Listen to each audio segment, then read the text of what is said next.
Bonsoir. Vous allez bien? C'est un petit oui quand même, ça. Oui, ça va. Ouais, ça va. Vous êtes prêts à passer une bonne soirée? Vous avez le droit de répondre, hein, c'est vraiment... c'est un truc participatif, on va y arriver. Bon, moi, ça me fait très plaisir d'être là, en tout cas. Et je pense qu'on va passer une bonne soirée. J'imagine qu'il y en a qui viennent là pour la première fois, d'autres qui ont vu des cabinets publics peut-être en vidéo. Certains peut-être qui arrivent complètement par hasard ou qui découvrent l'hypnose. Du coup, je vais peut-être poser un petit cadre pour parler de ce qui va se passer ce soir. Donc vous êtes un spectacle d'hypnose. Non, c'est pas ça. On va mettre des pics dans le cou des gens pour vérifier l'anesthésie ou des choses comme ça. Non, non, pas du tout. Non, on va parler d'hypnose ce soir, évidemment. On va parler, puis on va faire de l'hypnose aussi, pour changer des comportements, sur la ponctualité, par exemple, des choses comme ça. Bonjour, bienvenue. Mais on va plutôt parler d'une hypnose qui a pour but de travailler sur notre fonctionnement intérieur. Et les cabinets publics sont des événements qui sont complètement improvisés, où on explore ensemble l'hypnose, parfois à partir de demandes de personnes, parfois à partir d'une thématique. Et puis, on va co-construire du coup cette soirée ensemble parce que ça va aussi dépendre de ce que vous-même, vous allez traverser pendant ces expériences, de ce que ça va vous amener. Comme le disait Romain en introduction, il y a des gens qui vont venir sur ce deuxième tabouret qui est là, et ça va permettre de faire des démonstrations. Et ces démonstrations ont pour but de vraiment expliquer, démystifier, voir un petit peu comment on pense l'hypnose, comment on accompagne des personnes sous hypnose. J'imagine bien que si vous êtes là, c'est que vous ne vous attendez pas à une hypnose un petit peu comme on pourrait la voir sur les plateaux de télévision, où on prend le pouvoir sur quelqu'un, enfin en tout cas en apparence, pour lui faire des trucs un petit peu absurdes, mais plutôt que vous êtes là pour comprendre un petit peu comment l'hypnose peut être un outil au service des personnes qui l'explorent. On dit parfois outil thérapeutique, moi j'aime pas trop ce mot, ce qui sous-entend que les gens sont malades en fait, et je pense que la plupart du temps, ce qu'on fait en hypnose, ça n'a rien à voir avec la maladie, ça a juste à voir avec le fonctionnement humain. Et je pense qu'on pourrait plutôt parler d'une sorte de pédagogie cognitive, sauf que le mot est peut-être pas sexy, non? Vous irez voir un pédagogue de la cognition, vous? Ce serait bizarre. Je vais voir mon pédagogue cognitif. ça fait un peu... C'est pas très vendeur en tout cas, mais en tout cas c'est la formulation qui me semble convenir à peu près à ce qu'on fait. C'est-à-dire qu'on essaie d'apprendre aux gens comment ils fonctionnent, et une fois qu'ils apprennent comment ils fonctionnent, à se servir de ce fonctionnement pour pouvoir agir sur des choses qui d'habitude nous échappent un petit peu. Et donc je vous disais, à chaque cabinet public, moi je me pose la question, tiens, qu'est-ce que je vais raconter ce soir? Et souvent, c'est un peu l'inspiration du moment. Quelquefois, c'est une discussion avec quelqu'un, parfois c'est un livre que j'ai ouvert dans la journée, quelquefois c'est un message que je reçois, ça peut arriver aussi. Et là, ce soir, j'avais envie de vous parler d'un thème qui n'est pas très habituel pour l'hypnose. Un thème qui d'habitude relève plutôt du chamanisme que de l'hypnose. Parce que ce soir, j'aimerais qu'on parle des animaux totems. Drôle de thème, non? Mais en même temps, vous allez voir que ça peut être hyper intéressant de partir d'un thème qui n'est normalement pas de l'hypnose pour voir en fait comment, derrière quelque chose qui nous paraît un petit peu métaphorique, il peut y avoir toute une construction hypnotique. Et j'aimerais me servir de ce thème pour vous proposer 3-4 idées clés ce soir. La première, c'est peut-être cette idée que toutes les cultures qui ont travaillé sur la question des états de conscience ont créé des structures qui nous permettent de penser un peu mieux comment on fonctionne, avec quelquefois des a priori un peu différents. On va voir un petit peu les a priori qui sont derrière l'idée des animaux totems. On verra qu'en hypnose, on pourrait en amener un petit peu différents, mais en même temps sans dénaturer l'intention qui est derrière. J'aimerais aussi que ça nous amène à l'idée que l'hypnose est un outil pour étudier les structures inconscientes. Et je suis persuadé d'une chose, c'est qu'il nous manque aujourd'hui une matière dans notre civilisation. Matière qui existe dans d'autres endroits. Vous savez, nous par exemple, on a la psychiatrie par exemple. La psychiatrie étudie la maladie psychique. Un psychiatre, avant tout, c'est un prescripteur de molécules pour modifier le psychisme de quelqu'un. Il va s'intéresser à des cas très pathologiques. On a le psychologue. Alors, je parle du psychologue clinicien. Il y a d'autres spécialités qui ont moins à voir avec ça, mais le psychologue clinicien, il s'intéresse justement à ce qui est clinique. Donc on est aussi dans la pathologie, on est dans le dysfonctionnement. Et la psychologie s'est intéressée au dysfonctionnement humain, avant tout. Et puis, très loin de ça, qui s'intéresse à la psyché? Il reste les philosophes. Les philosophes qui sont intéressés à la subjectivité. La phénoménologie. C'est bizarre que ça soit rangé à part, non? Je ne sais pas ce que vous en pensez. Et puis, il y a les anthropologues aussi qui sont intéressés à ça. Il y a notamment un courant dans l'anthropologie qui s'intéresse à la transe, qui s'intéresse aux états de conscience non ordinaires, parce qu'il se trouve qu'en fait, c'est un des points communs de quasiment toutes les civilisations présentes ou passées, c'est qu'il y a un élément central autour de la question des états de conscience. Et donc forcément, étudier un peuple différent du nôtre, c'est peut-être se poser la question de leur rapport à la transe notamment. par tous les biais qu'ils peuvent avoir pour accéder à ces états non ordinaires. Mais vous voyez, soit on l'étudie du côté du dysfonctionnement, soit on l'étudie d'une façon qui est très spéculative. Je dis ça, mais la phénoménologie commence à avoir des applications pratiques, soit hors de nous, comme si on allait se renseigner sur des choses qui ne nous concernent pas. Et il manque un truc au milieu, non? Ça vous donne pas cette impression-là? Moi, je fantasme sur un truc, c'est qu'un jour, il y a une fac d'hypnologie. En tout cas, un endroit, je ne sais pas si ça s'appellerait comme ça, mais un endroit où on étudie les états de conscience et notre rapport aux états de conscience dans notre culture, et non pas dans le côté soin médical, ça existe déjà, mais dans le côté comprendre en fait comment l'être humain fonctionne et l'amener à fonctionner.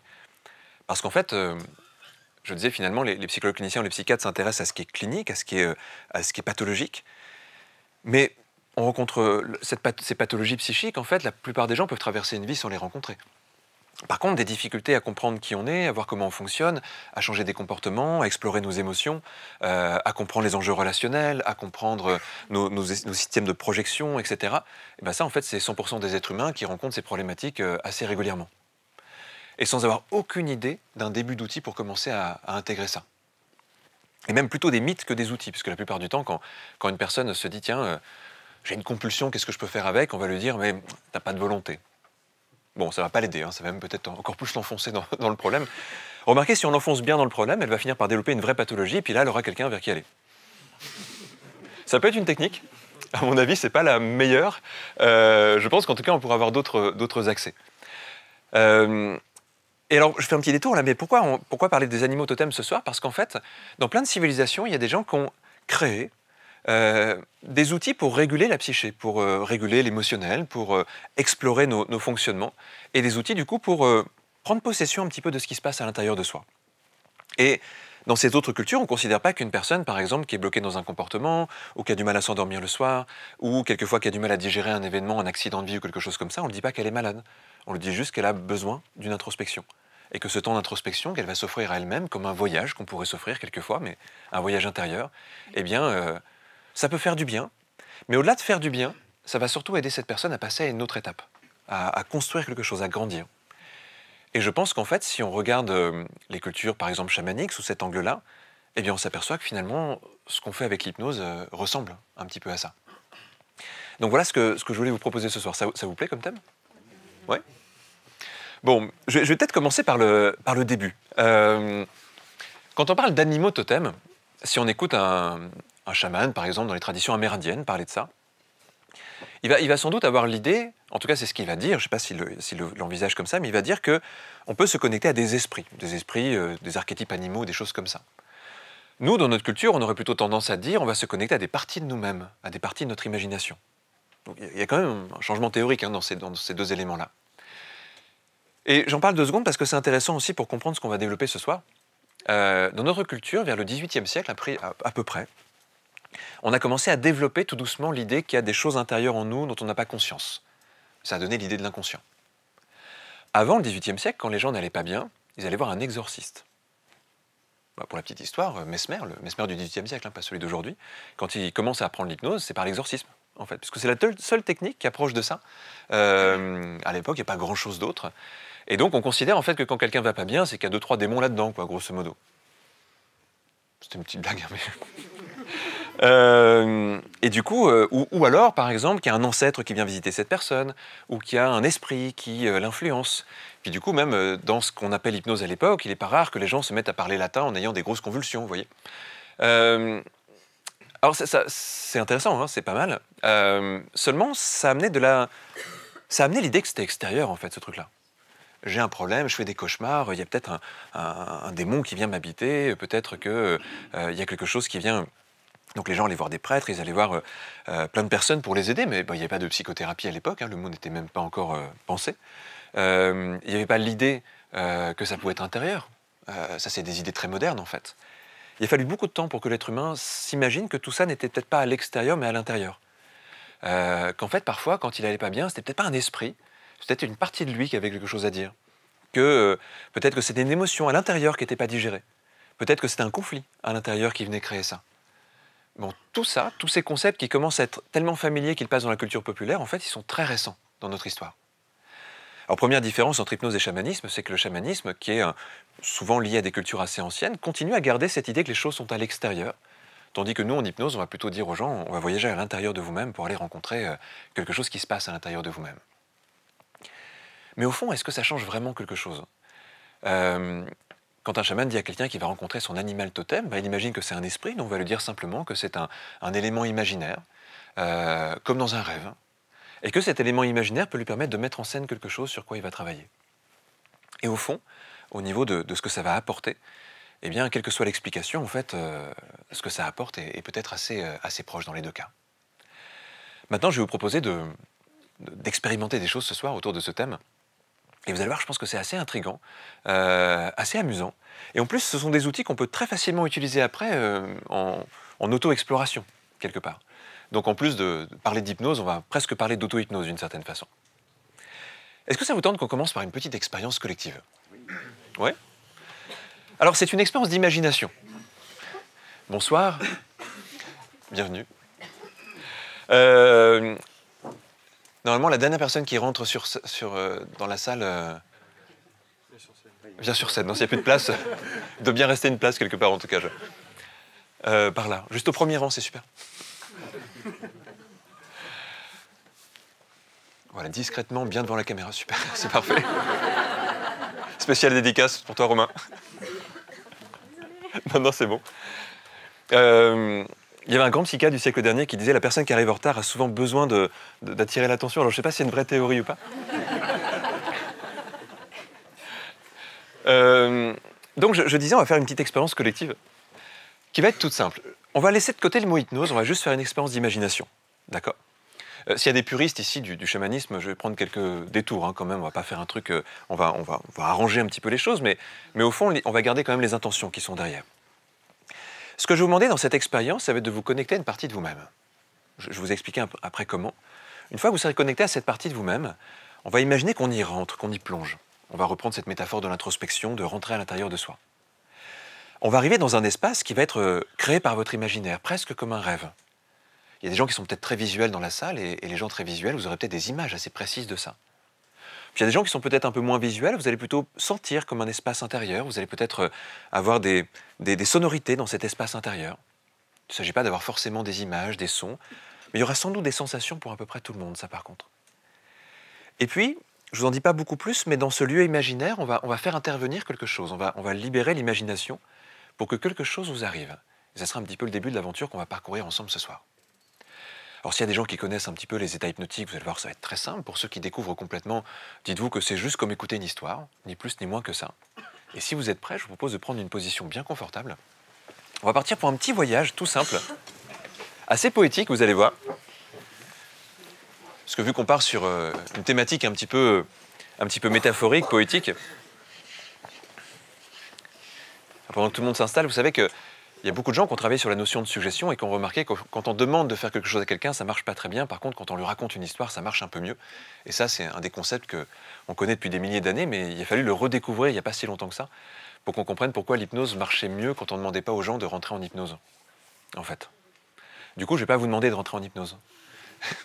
Je vais vous demander de fermer les yeux, tout simplement. Ça, normalement, tout le monde y arrive assez bien. Et puis, vous savez, dès que les yeux sont fermés, on peut se concentrer sur une sensation qu'il n'y avait pas quelques instants auparavant, c'est la sensation des paupières fermées. J'aimerais juste que vous puissiez vous concentrer sur cette sensation-là parce qu'elle va être le point de départ.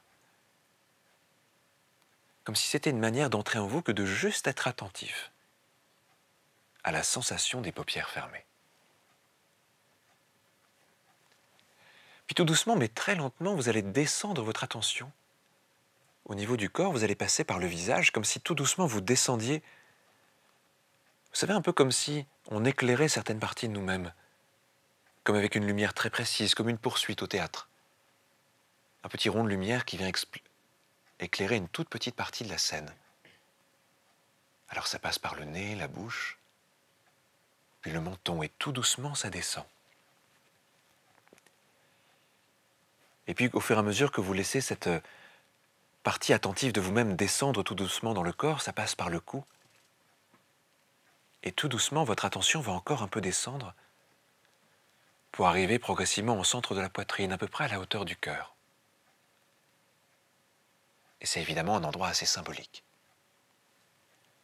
En écoutant les mots, la voix, en commençant à vous connecter à vous-même, en ressentant comment votre respiration s'ajuste au fur et à mesure que vous rentrez dans cette expérience, et sans chercher à lâcher prise ou sans chercher à plonger complètement dans votre imagination. Imaginez simplement comme si vous étiez au bord du rêve, au bord d'un rêve éveillé, qu'au niveau du cœur, au niveau de cette part de vous-même, il y a comme une porte d'entrée. Comme si vous étiez sur le seuil, à la frontière, entre l'intérieur et l'extérieur, entre le réel et l'imaginaire, entre la présence et l'absence,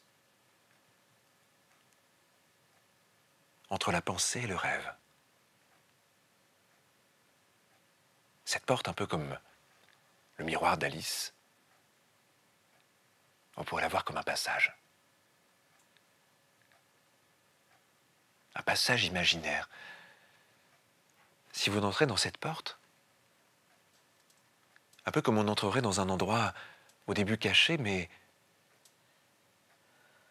très attirant, vous allez pouvoir découvrir un univers un peu différent. Quand vous pourrez pousser la porte d'un lieu mystérieux pour pouvoir l'observer, le ressentir, l'entendre. Vous arrivez dans ce lieu que vous découvrez. Laissez votre imaginaire construire le décor. Est-ce qu'il y a des couleurs, des formes? Dans chaque rêve, les notions de réalité sont un peu différentes. Parfois, les règles changent dans un rêve. On peut voler dans certains, passer d'un endroit à l'autre, explorer. Je ne sais pas comment vous vous déplacez dans ce lieu imaginaire, comment vous l'explorez.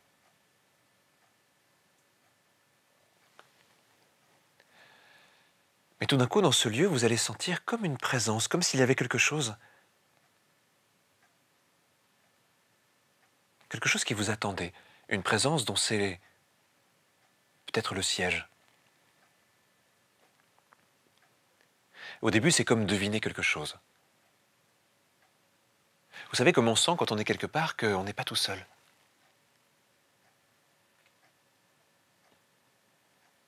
Cette présence qui va tout doucement se révéler, elle va avoir une forme particulière, une forme animale. Et vous pouvez être curieux de découvrir laquelle. Peut-être que ça sera étonnant, peut-être que ça sera surprenant. Peut-être que c'est quelque chose que vous auriez imaginé ou peut-être pas du tout. Laissez cette présence venir vers vous. Parfois c'est un animal un peu sauvage, un peu craintif, comme si il était étonné déjà de votre présence à cet endroit. Mais si vous l'accueillez, si vous êtes simplement disponible à cet instant-là, une connexion commence à se créer. Peut-être même qu'il y a des émotions qui circulent.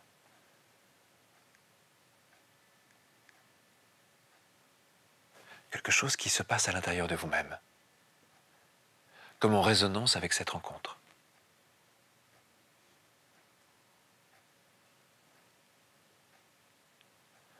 Alors un peu comme dans ces rêves où on peut rencontrer parfois des personnages de plein de natures différentes. Je vais vous proposer d'entamer un dialogue intérieur avec cette forme, cet animal, cette présence. Et je vais vous proposer de lui poser des questions, 3 questions. Posez-lui des questions, mais sans attendre une réponse en particulier, juste en étant curieux. Peut-être que la réponse va venir d'une manière inattendue.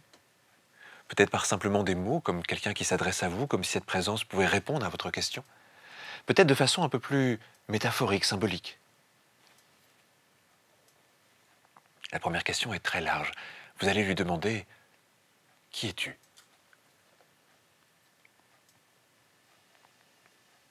laissez venir, peut-être qu'il vient quelque chose, peut-être pas.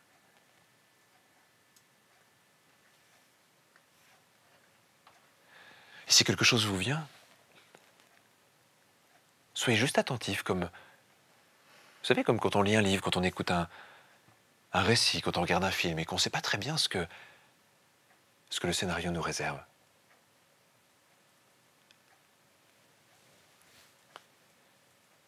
Puis demandez-lui autre chose. De quoi as-tu besoin?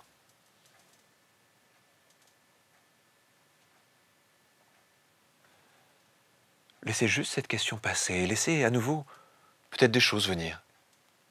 Des mots, des émotions, des images.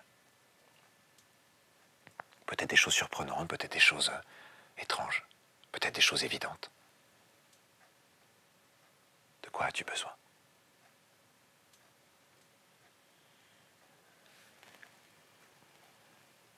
Puis vous allez lui poser une troisième question. Est-ce que tu as quelque chose à m'apprendre?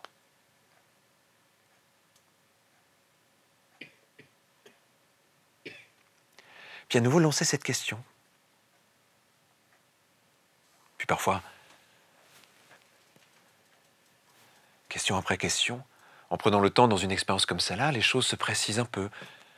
On trouve ce mode étrange où on libère notre imagination, où l'imagination devient active, puissante, presque autonome. Puis il y a des choses qui nous viennent.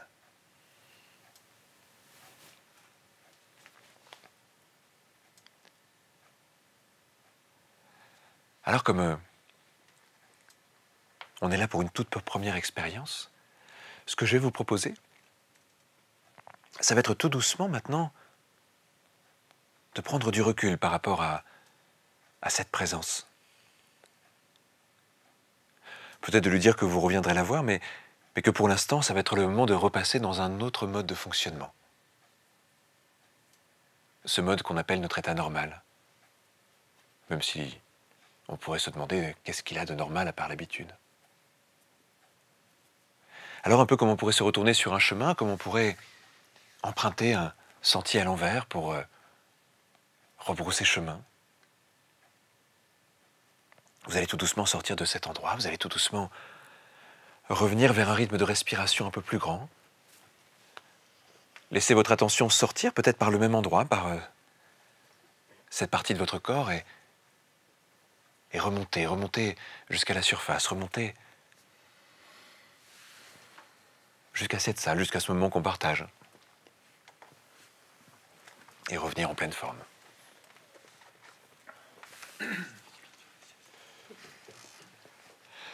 Rebonjour. Bon, première petite expérience imaginaire comme ça. Je vous pose quelques petites questions, levez la main si ça, pour répondre. Déjà, première question, qui a eu l'impression comment dire ça? Qui a eu l'impression que son état de conscience se modifiait pendant cette expérience déjà? Levez la main, tous ceux qui ont eu cette sensation-là. Même si cette question n'est peut-être pas aussi précise que... Bon, super, quasiment tout le monde, génial. Qui a rencontré une présence dans ce lieu imaginaire? Levez la main, tous ceux qui ont eu... Ok, bon, super, je m'attendais pas à ce que ça soit autant. Génial. On va dire... ouais, quasiment, enfin 80-90% de la salle, c'est super. Qui est-ce qui a eu des réponses quand il y a des questions qui sont posées? Levez la main. Ah, tombe un petit peu. Ah, bonne moitié. Ok. Qui a eu des réponses surprenantes? Ok. Ah, quand même, il y a de quoi faire. On va peut-être explorer à partir de là ce soir. Avant de passer à une première démonstration plus individuelle, mais on va continuer un petit peu cette histoire qui a commencé de manière collective. En hypnose, on a adopté une théorie qui n'est pas propre à l'hypnose, qui est aujourd'hui une théorie qui est dominante dans tout le champ de l'accompagnement. C'est la théorie ce qu'on appelle la théorie des parties. Elle est toute bête, cette théorie. En fait, c'est l'idée qu'on n'est pas seul à l'intérieur de soi. On dit comme ça fait très schizophrénique. C'est vrai que si vous dites à quelqu'un « tu es seul à l'intérieur de toi », la personne a tendance à vouloir dire oui quand même. C'est un peu plus rassurant. Oui, je crois que je suis tout seul. Si un psychiatre te pose la question, dis oui, hein, c'est mieux.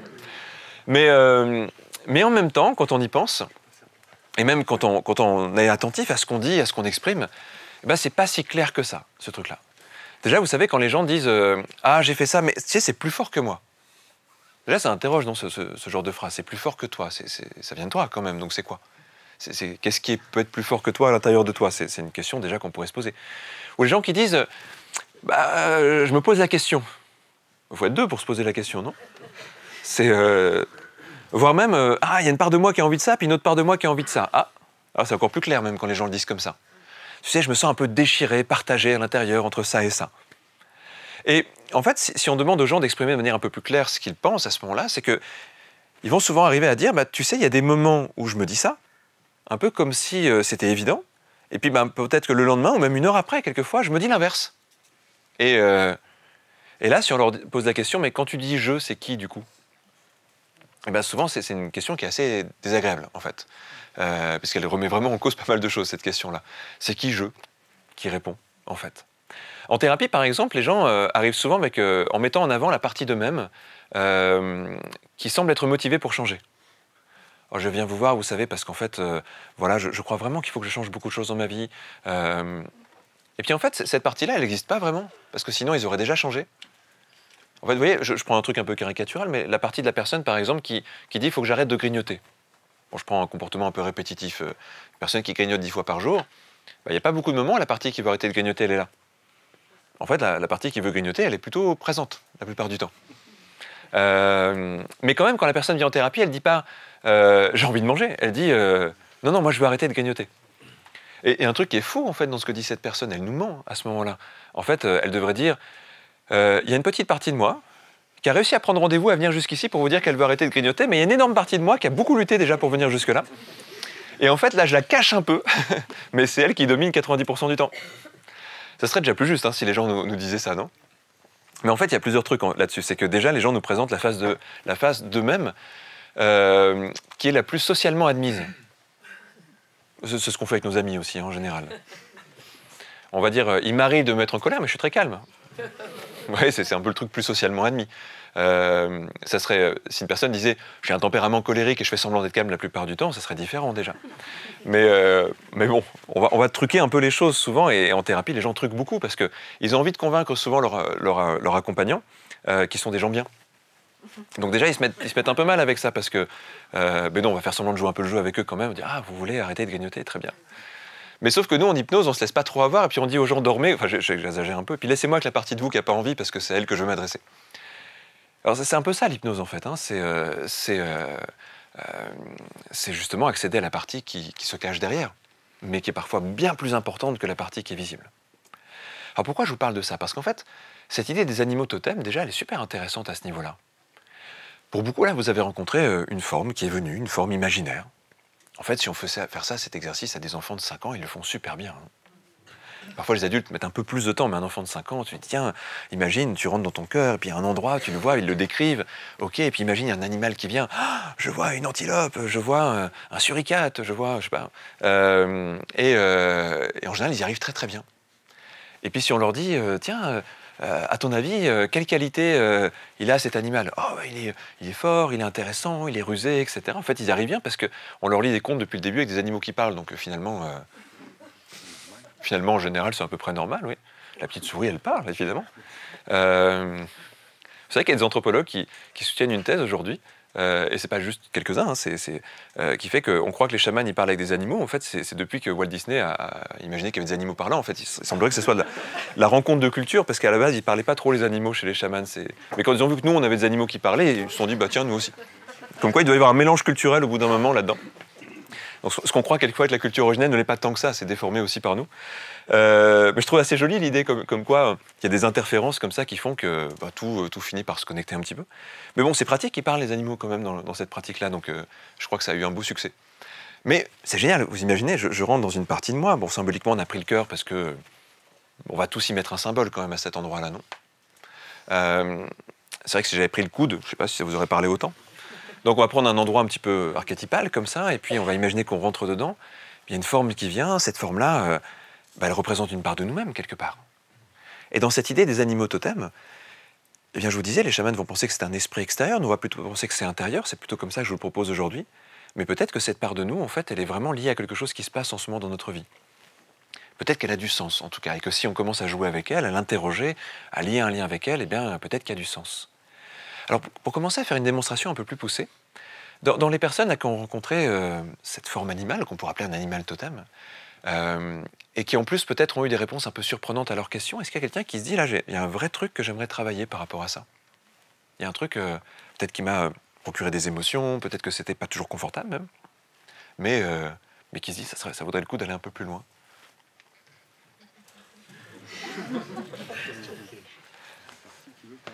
Ah. Relevez la main, tous ceux qui ont eu un truc un peu surprenant. Laissez la main, levez la main, juste ceux qui n'osent pas dire qu'ils veulent venir. Il y a des pièges dans cette question. Mais je vois une main qui reste levée, il y en a plusieurs, mais bon, on y reviendra après. Ça te tente de venir? Ouais, super, bienvenue. Je vais te proposer d'aller mettre un micro, je crois, non? Je sais pas. Ouais, de signer la décharge. Très important, la décharge. Ouais, parce qu'il y a eu quelques accidents dans le passé. C'est hyper rassurant, ça, non? Ouais, il y a des personnes qui, après... je vais peut-être pas le raconter, ça. Vous savez, c'est drôle parce que je meuble un peu en attendant, mais quand les gens viennent à l'hypnose pour la première fois, ils doutent quand même un peu. Déjà, souvent, ils mettent des mois avant de prendre rendez-vous, hein, quand même. Entre le moment où je me dis, je vais peut-être faire de l'hypnose et le moment où je prends rendez-vous, souvent, il peut y avoir du temps. Vous imaginez le... Ah oui, c'est par où passer? C'est une vraie question. Bah écoute, oui, ça me semble être une bonne idée.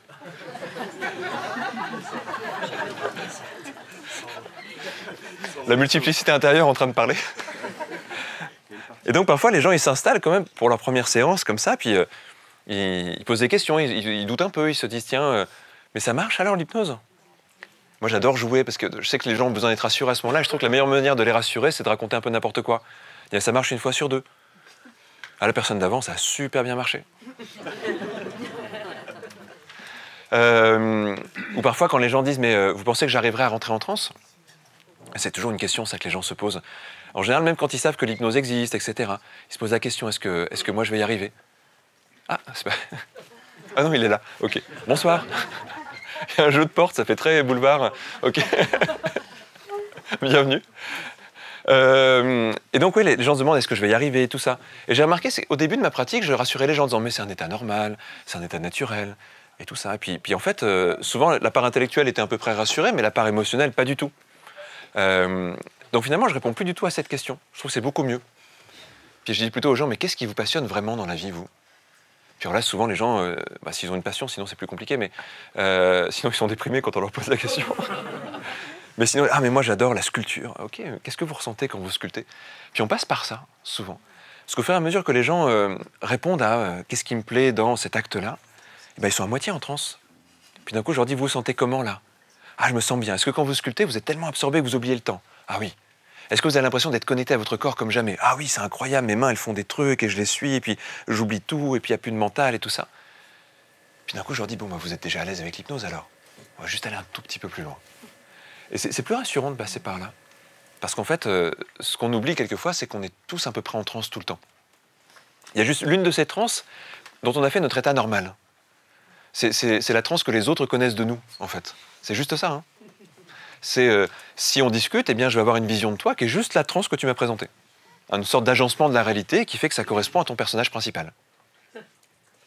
Alors, en même temps, ce personnage n'est pas tout à fait le même avec des amis proches, avec ta famille, avec des inconnus, avec des personnes avec qui il y aura un rapport hiérarchique, ou avec un enfant, ou avec... Et heureusement, du coup, tu as des personnages secondaires, sans doute, qui... Et puis, l'hypnose consiste à dire à quelqu'un, votre premier rôle, on va le laisser de côté pour l'instant. On va faire monter quelqu'un d'autre sur scène. Celui que vous cachez un peu derrière. Et souvent, c'est un rôle bien plus intéressant. Il est plus profond, ce rôle-là. Bienvenue. Merci. Comment tu vas? Super. Tu t'appelles comment? Thierry. Thierry, ok, d'accord. Bien installé? Parfaitement. Ok. C'est que c'est un tabouret assez particulier. Il paraît, ouais. Ouais, il a été béni par des chamans pendant... on a fait une cérémonie de 12 heures autour de ça. Non, je plaisante un peu avec ça, mais on parlera peut-être un petit peu tout à l'heure de la mise en scène. C'est hyper intéressant, la mise en scène. Dans le chamanisme, elle est très assumée, la mise en scène. En hypnose, on l'a un peu laissée de côté parce que ça fait tout de suite sulfureux. Et pourtant, je pense que c'est dommage, parce qu'il manque la ritualisation, quelquefois, dans l'hypnose. Alors qu'elle est hyper importante, cette ritualisation. Dans tout acte de changement, il y a quelque chose qui se ritualise dans le cerveau. La ritualisation, c'est une organisation psychique qui passe par un tunnel, et quelque part, quelque chose qui réorganise les choses.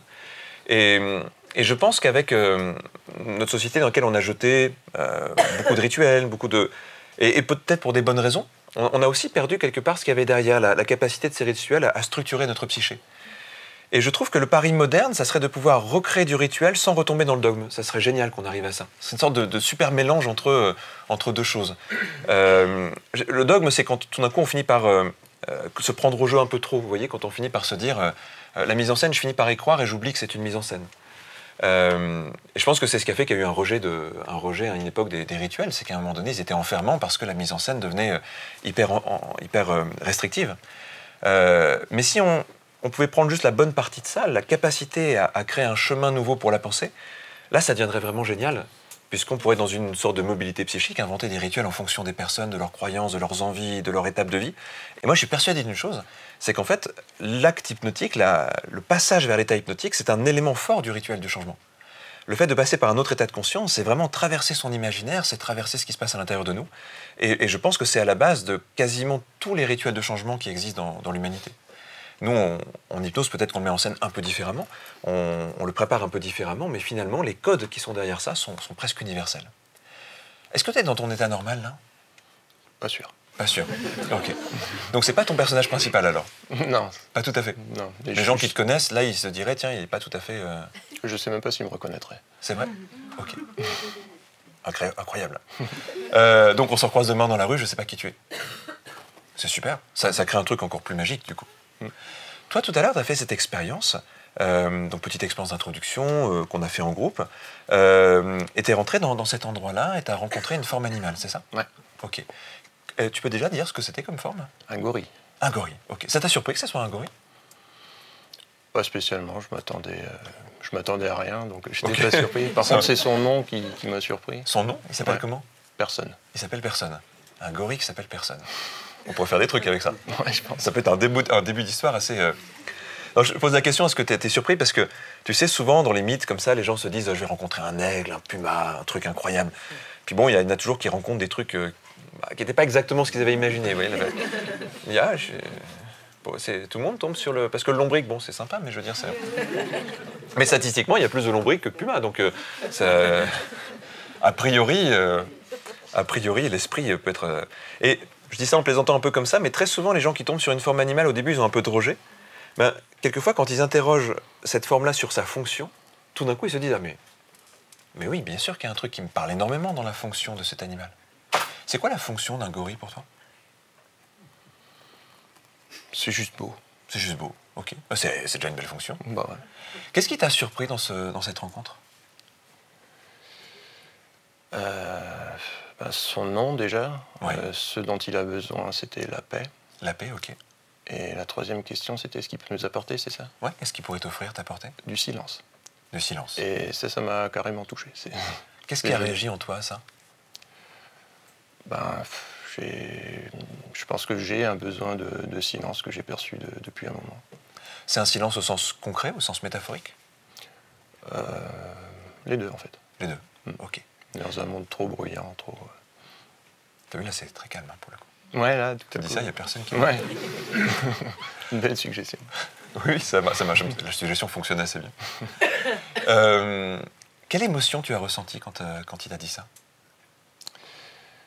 Alors, quand il l'a dit, pas tellement. Par contre, il s'est mis devant moi, il m'a regardé dans les yeux. Et les gorilles, c'est un regard assez magique. Ouais. Et là, effectivement, il y avait une émotion. D'accord. C'était quoi, du coup? Je sentis que c'était une rencontre importante, que c'était pas un truc anodin. Ok. C'était touchant. D'accord. Est-ce qu'il y a autre chose qui s'est passé dans cette scène? C'était solennel. Solennel, c'était important. Ok.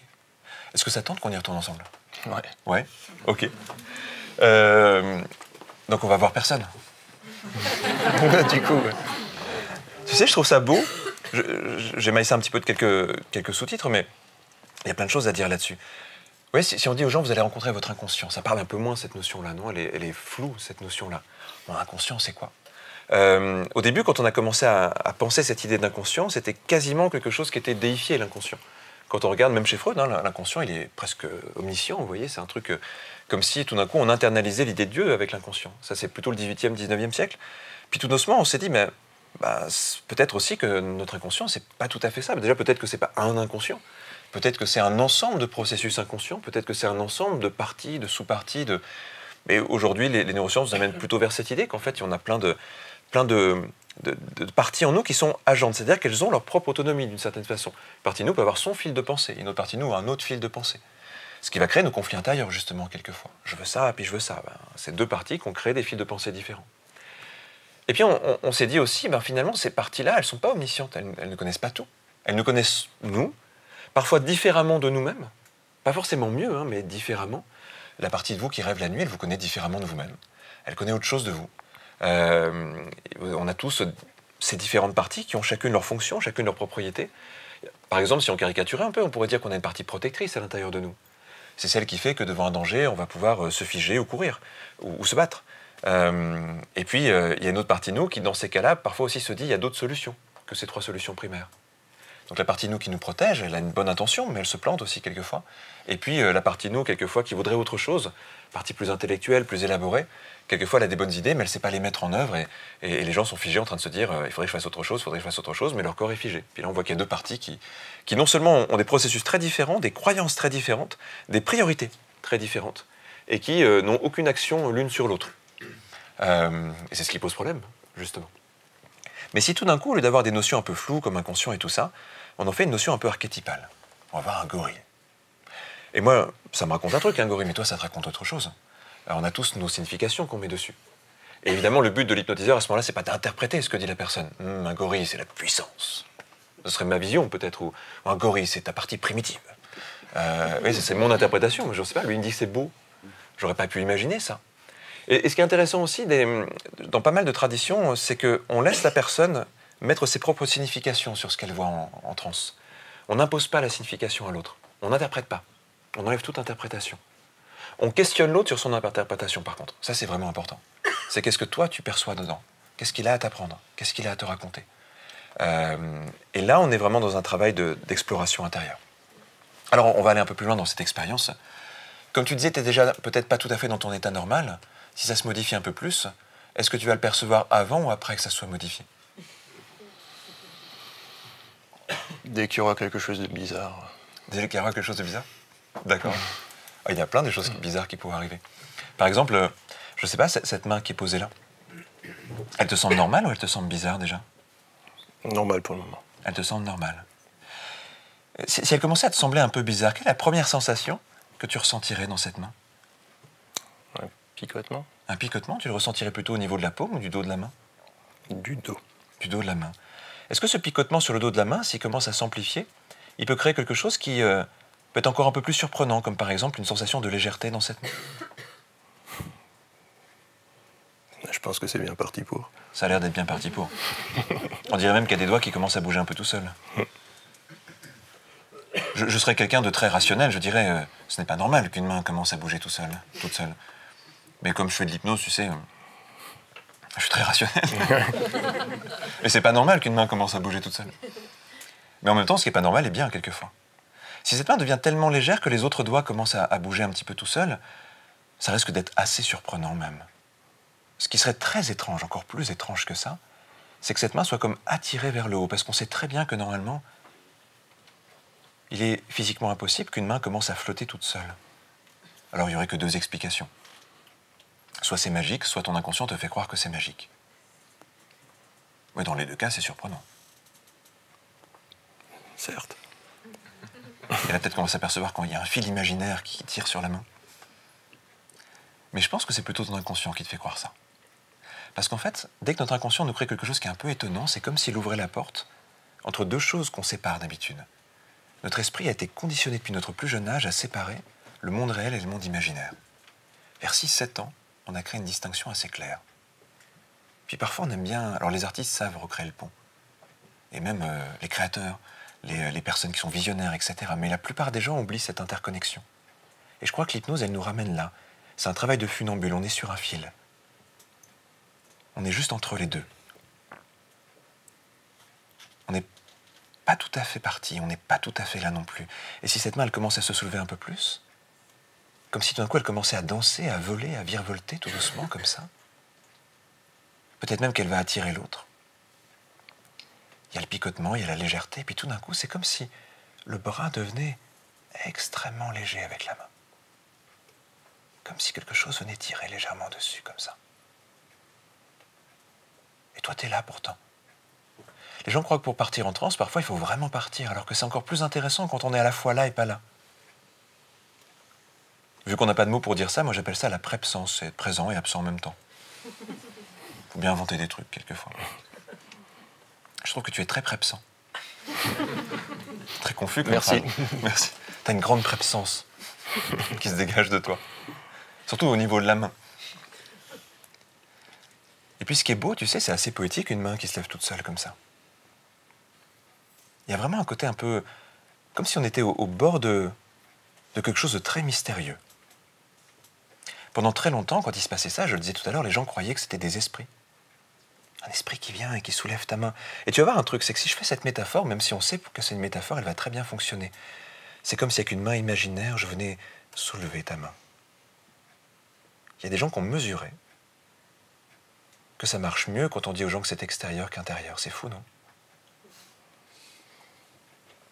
Moi, je trouve ça fou parce que ça explique en fait que ça a été un long cheminement de pensée d'intérioriser notre inconscient, de comprendre qu'on avait une partie inconsciente. Tu te rends compte quel niveau de sophistication il faut à une espèce pour qu'elle comprenne qu'elle a un inconscient? C'est incroyable.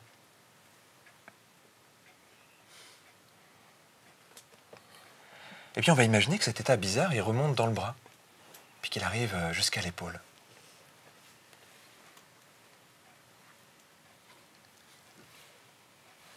Et que cette main, elle s'autonomise de plus en plus. Tu sais, ce qui serait très étrange, c'est que cette main, elle semble un peu moins humaine.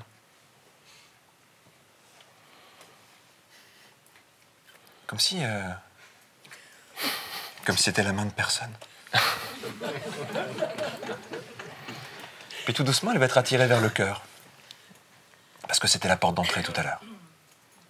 Tu sais, on a pris cette porte d'entrée, mais j'aurais pu dire, la porte d'entrée, elle est au niveau du ventre pour un truc plus instinctif, au niveau de la tête pour un truc plus mental, parce que c'est des métaphores qui parlent. Mais quand la main va se rapprocher du cœur, vu qu'il y a déjà une connexion avec cet endroit, alors ça va réouvrir un chemin, ça va ouvrir une porte. Il y a même un moment où tu auras envie de fermer les yeux pour oublier le monde extérieur.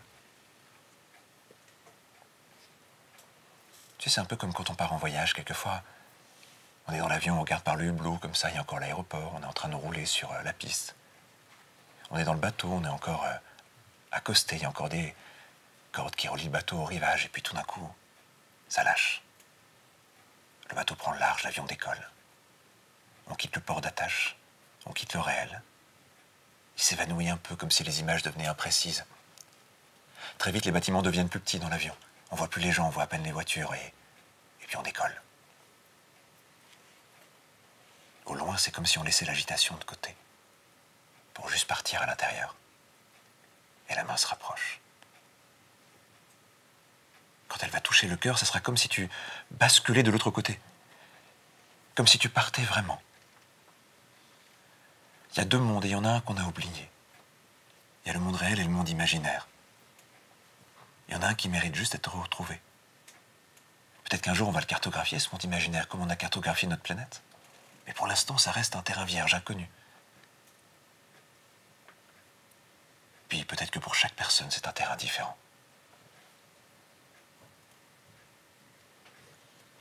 Il y a quelque chose qui t'attend là-bas. C'est à la fois toi et pas toi. Il y a quelque chose qui t'attend et qui sait que tu vas venir, que tu vas revenir. Et quand ce contact se fait comme ça, c'est comme si tu franchissais à nouveau cette porte, comme si tu plongeais dans cette expérience. Ça s'intensifie, les paupières commencent à trembler. Le corps commence à être de plus en plus investi de cette expérience. C'est très corporel, l'hypnose.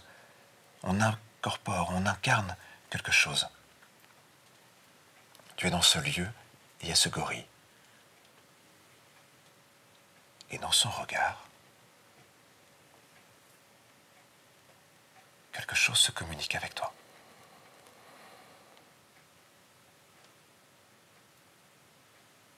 Il y a l'idée de la paix et du silence, de ce qu'il peut apprendre et de ce dont il a besoin.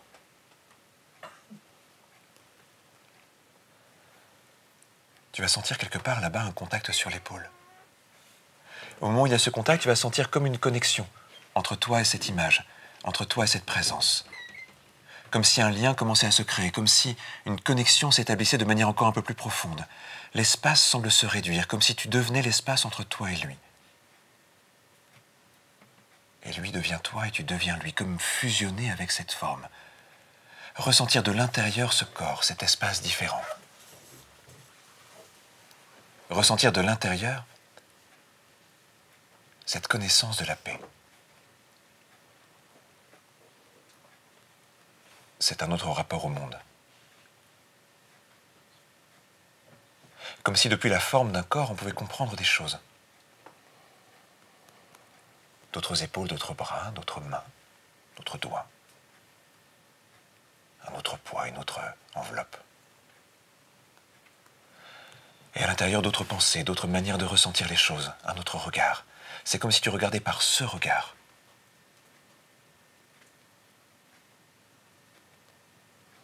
Et tu te vois depuis son regard.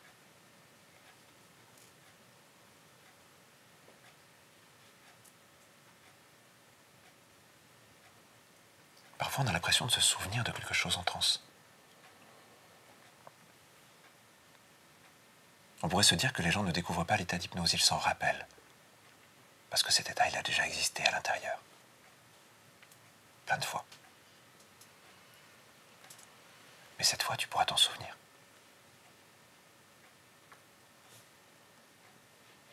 Il a existé quand tu étais tout petit, avant que les pensées viennent structurer le monde. Il a existé à chaque fois que tu t'es évadé, à chaque fois que tu as rêvé. Il a existé dans les moments créatifs, dans les moments où tu as pensé à toi, pris le temps. Parfois de façon superficielle, parfois de façon profonde.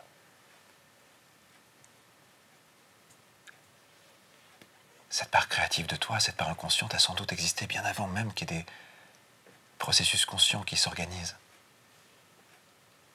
Elle est plus ancienne, plus vaste aussi. Et tout d'un coup être cette forme différente qui te regarde.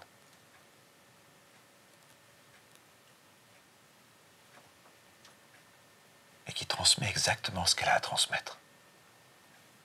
Qui enseigne et qui apprend.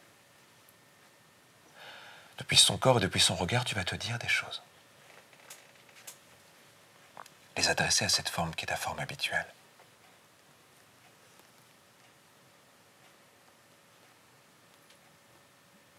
Et ces mots sont importants.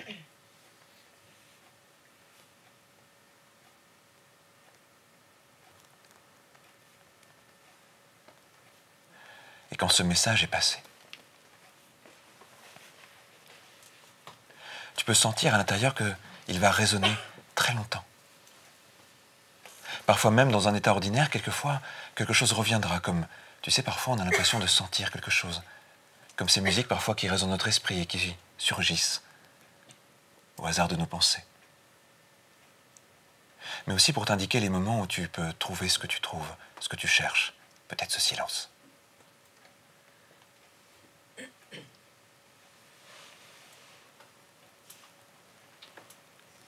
La respiration est différente. Quelque chose s'organise d'une nouvelle façon à l'intérieur.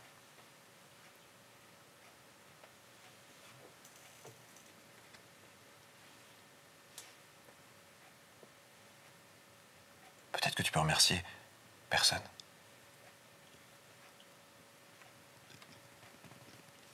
Être un instant entre les deux, comme entre deux mondes, un pied de chaque côté. Un instant celui qui a reçu et celui qui a donné en même temps. Celui qui a transmis et celui qui a appris.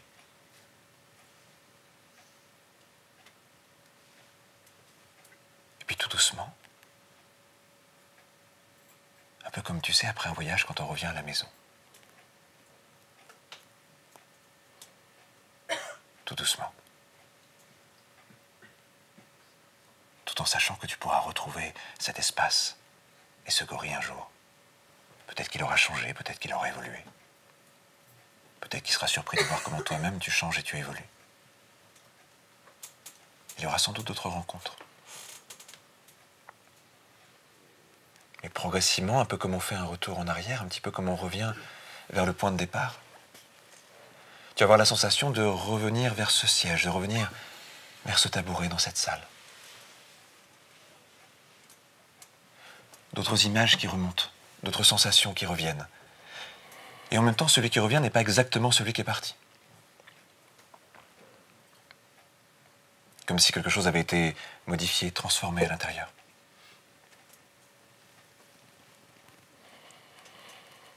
Quelques respirations. Une première pour retrouver le contact avec le corps et le siège. Peut-être une deuxième pour retrouver quasiment tout le corps, sauf une main qui semble encore un peu en transe. Peut-être que cette main va rester encore un peu en transe quelques instants. Tu sais, comme un petit souvenir. Sympa comme souvenir, une main de gorille.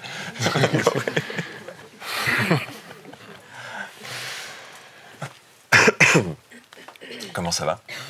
Très bien. Très bien. Elle était comment cette expérience? Ben, c'était... on se sent à l'intérieur comme ce qu'on imagine quand on est à l'extérieur en le regardant. Massif, puissant, calme. Oui. C'est vraiment ce que ça se voyait dans ta posture, il y avait quelque chose qui changeait? Ouais, ben, ça fait du bien. Ouais, je veux bien un peu de ça à garder au quotidien. Comment tu te sens là en sortant justement? Ben, apaisé, une distance. Ouais, serein. Serein. Fort. Ok, ça a l'air bien. Ouais, c'est bien. C'était comment cette main? Bah, je l'ai laissé vivre sa vie. Elle m'a fait des trucs. Je sais pas trop. Quand tu la bouges, là, c'est comment? Un peu engourdi. Ça va revenir. Bouge-la un petit peu dans les prochaines minutes et ça va être bien. Ouais. Du moment qu'il n'y a pas des poils et des choses. Si dans quelques jours, tu me prends une photo, si elle change. Ouais. Il y a des mutations parfois après l'hypnose. Non, je plaisante. C'est pour ça la décharge. Oui, exactement. C'est des mutations. On sait jamais, tu sais, c'est un corps expérimental tout ça. Ouais. Bah, merci beaucoup en tout cas d'avoir partagé ça. Merci à très toi. chouette. C'était un Merci. plaisir.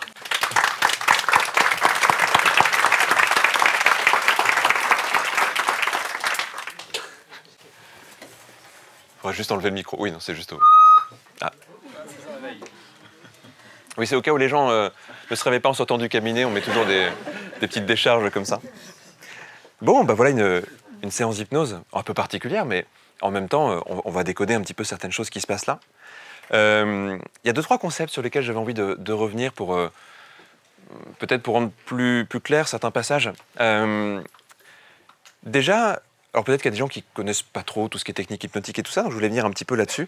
Qu'est-ce qui fait que tout d'un coup, il part en fait dans cette expérience? On pourrait se poser la question.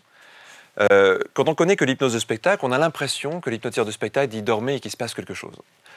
Il y a eu, depuis Mesmer au XVIIIe siècle, des mythes autour de ça, notamment à l'époque, par exemple, il y avait le mythe du magnétisme, comme si c'était du fluide magnétique qui passait pour mettre les gens en transe, puis après on a abandonné cette idée-là. Puis après, il y a eu plein d'autres mythes comme ça qui sont arrivés, mais en tout cas, il est souvent resté à l'idée qu'en fait, il y avait quelque chose qui passait d'une personne à l'autre, comme une sorte de... comme si tout d'un coup, certaines personnes avaient capacité, par certaines injonctions, de modifier quelque chose chez l'autre. Mais ce qui est un mythe total, en fait, il n'y a pas de pouvoir sur l'autre.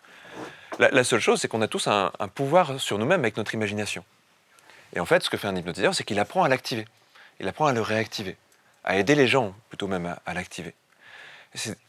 Mais pour ça, le problème, c'est que si on demande directement aux gens de le faire, ils ne le font pas, ils n'arrivent pas à le faire, parce qu'ils sont souvent en lutte entre une partie qui veut que ça marche, donc qui va créer du mental, qui va créer quelque chose qui va être... vous savez, comme quand on essaie de s'endormir le soir et qu'on n'y arrive pas, vous voyez, ce truc qui ne marche pas, quoi. Et donc ça va bloquer tout ce spontané inconscient dont on a besoin pourtant pour faire de l'hypnose. Donc il faut passer par des petits chemins détournés. Il faut détourner l'attention. Et là-dessus, ça rejoint un peu la magie. Le magicien détourne l'attention pour que le truc puisse avoir lieu. Et là-dessus, peut-être qu'il y a un point commun quand même entre nos techniques. On veut détourner l'attention pour que quelque chose puisse arriver. Ce quelque chose, c'est nous. Mais c'est une part de nous, même quand elle est là, on fait semblant de ne pas la voir la plupart du temps. Mais moi, j'ai besoin, en tant qu'hypnotiseur, qu'il y ait de quelque chose d'étonnant, quelque chose du monde imaginaire qui vienne, qui s'invite dans la réalité. Donc on passe par exemple par ces petites réactions hypnotiques, cette main qui commence à bouger toute seule. Parce que je ne sais pas ce que vous en pensez, pour ceux qui n'ont jamais vécu cet état-là, mais quand on voit sa main qui bouge toute seule, il y a un moment où on se pose des questions. On se dit, c'est pas normal que ma main elle bouge toute seule. Je sais que c'est pas normal. Et évidemment, pour qu'il se passe ça, les gens sont déjà pas dans leur état normal. C'est pas parce qu'il a les yeux ouverts qu'il est dans son état ordinaire. Donc il le juge déjà cet état à partir d'un truc un peu modifié. Vous voyez, comme on se juge pas tout à fait avec clarté quand on a bu un coup, quoi. Vous voyez un peu ce que je veux dire? C'est que forcément, on se juge à partir de notre état de conscience. Donc quelqu'un qui est sous, il peut très bien dire je suis normal. Et pourtant, je pense que n'importe qui s'apercevrait que cette personne n'est pas normale. Et on pense toujours avec notre cerveau, c'est le piège. Donc la personne, elle est entre deux, mais elle a encore la vision. Donc il y a quand même ses sens qui lui disent que c'est pas tout à fait normal, et en même temps, cette personne se sent bien dans cette expérience. Et on va souvent faire ça parce qu'il y a besoin que quelqu'un se dise « Ok, on est sorti des règles, on est sorti du carcan habituel. » À partir de là, ça veut dire que tout est possible. Il y a quelque chose qu'on utilise au cinéma, par exemple, vous savez, c'est l'idée qu'on rentre dans le code du metteur en scène, enfin, du réalisateur. Si par exemple, dès le début du film, on se retrouve, je ne sais pas moi, dans une autre époque, eh bien c'est le code. Alors on va être dans cette autre époque et on va tous être d'accord avec ce code tant qu'il est bien respecté. Si bien sûr, en plein milieu du film, un acteur sort un téléphone portable, ça va nous casser un peu le code. Et tout d'un coup, tout s'écroule. Vous connaissez ce système-là. On est tous d'accord pour croire, on est tous d'accord pour jouer le jeu, mais il faut que ce qui nous soit donné soit cohérent. Et donc, notre but en hypnose, c'est de créer quelque chose qui soit bizarre mais cohérent. Il faut que tout soit cohérent. Dès lors que la main commence à se soulever, ça peut devenir la main de l'animal qui a été trouvé dedans. Ça peut devenir la main du gorille. Si ça avait été un loup, ça aurait été la patte d'un loup. Si ça avait été un aigle, ce serait devenu peut-être une aile avec des plumes. C'est plus si bizarre que ça, puisque la main a commencé à se soulever. On n'est plus à ça près, vous voyez. Et du coup, les suggestions, elles commencent à arriver. Elles commencent à se poser. Puis notre but, évidemment, quand on fait de l'hypnose, c'est de glisser une suggestion de plus, de voir si elle a accepté, puis encore une autre, puis de voir. Si on va trop vite, ça casse le code, justement. Si on va trop vite, la personne, ça va être trop dur à digérer pour elle. Donc il faut y aller assez doucement, assez progressivement. Ouais, si dès le début on dit à quelqu'un, voilà, maintenant c'est plus ta main, c'est la patte d'un gorille, tu vas me dire, non. Je crois pas. Mais si elle a commencé à se soulever, à bouger un peu toute seule, à avoir des tremblements et tout ça, c'est OK. Il y a des étapes intermédiaires qui poussent à rentrer dans le jeu.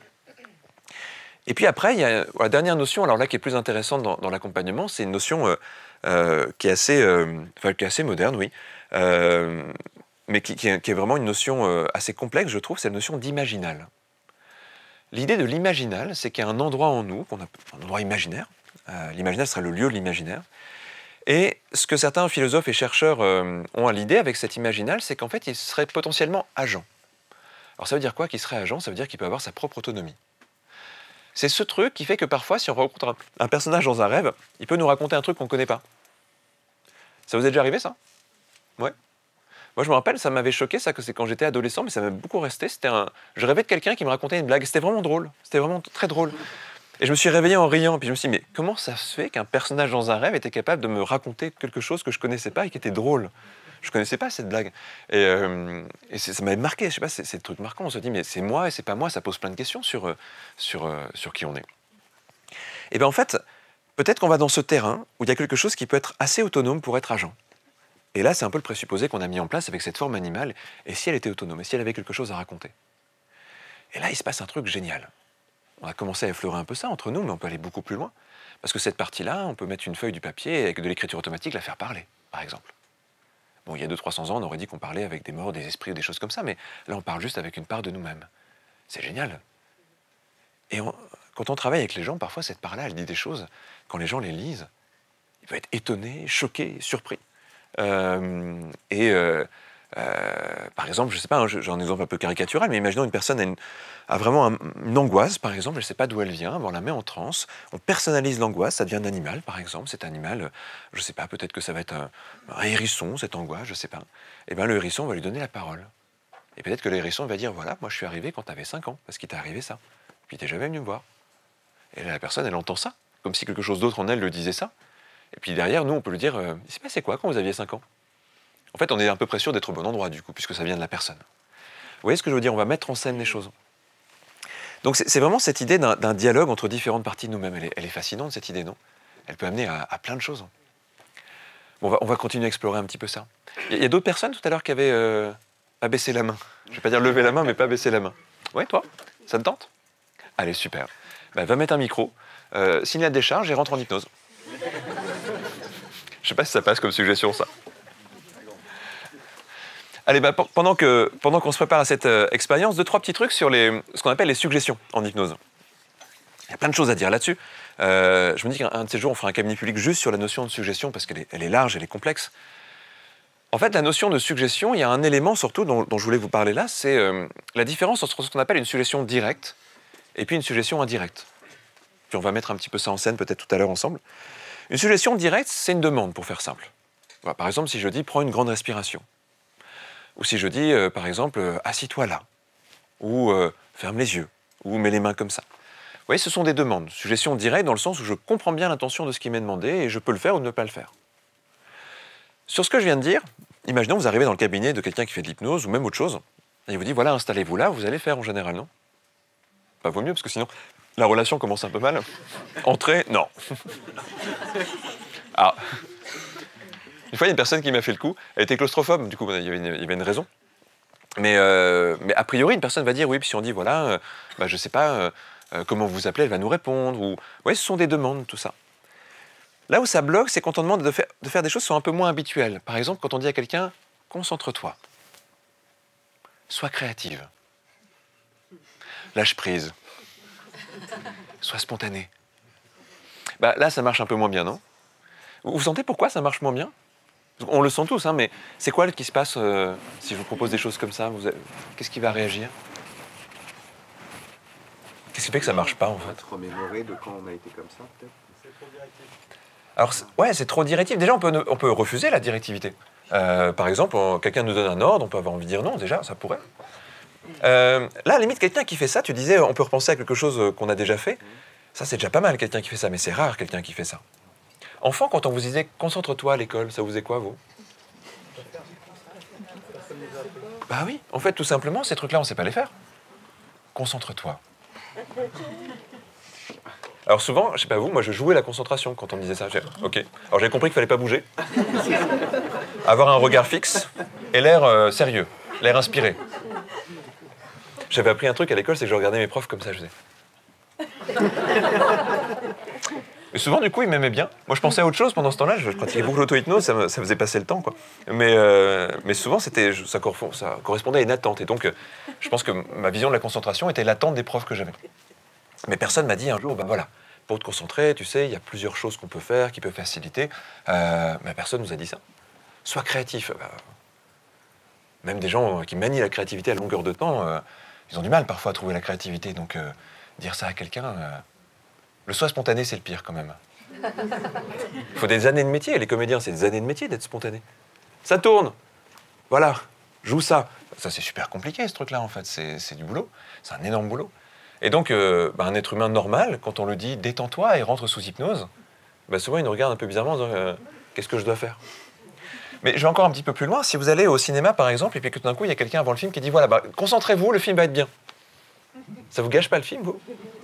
Et s'il est bien, on va le voir. En fait, on n'a pas besoin qu'on me le dise. Ça remet du mental, en fait. Il faut que je fasse un truc. On nous a jamais appris à regarder un film, mais on sait comment faire. On nous a par contre pas appris à rentrer en hypnose, mais on ne sait pas très bien comment faire. Et pourtant, c'est le même processus, finalement. Il faut faire la même chose pour rentrer en hypnose que quand on regarde un film. Vous imaginez quelqu'un qui va au cinéma et qui dit « j'espère que je suis cinématisable ». Ça serait très bizarre. J'espère que je vais y arriver. Hein. Mais arriver à quoi? Le film, je veux dire... Transposer l'hypnose à d'autres domaines, vous allez voir que c'est très bizarre quelquefois. C'est quelqu'un qui ouvre un livre qui dit « bon, j'espère que je vais y arriver. Hein. » Et à quoi? À lire? Tu sais lire? Ah oui, je sais lire. Arriver à quoi? À rentrer dedans, quoi. Non, on se dit « j'espère que le livre est bon. » En fait, non. C'est quand même beaucoup mieux de se dire ça. J'espère que le film va me plaire.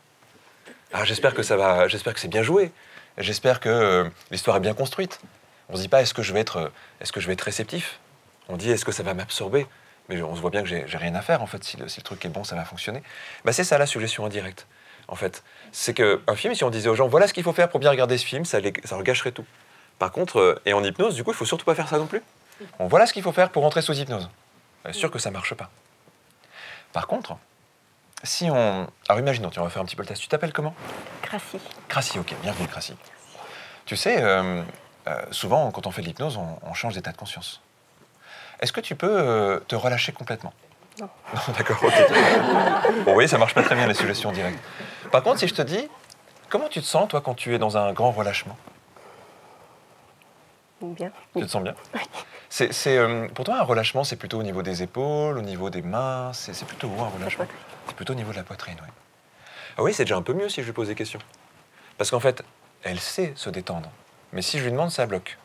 Comme la plupart des gens savent faire tout, sauf si on leur demande. Par contre, si je dis c'est comment quand tu fais ça?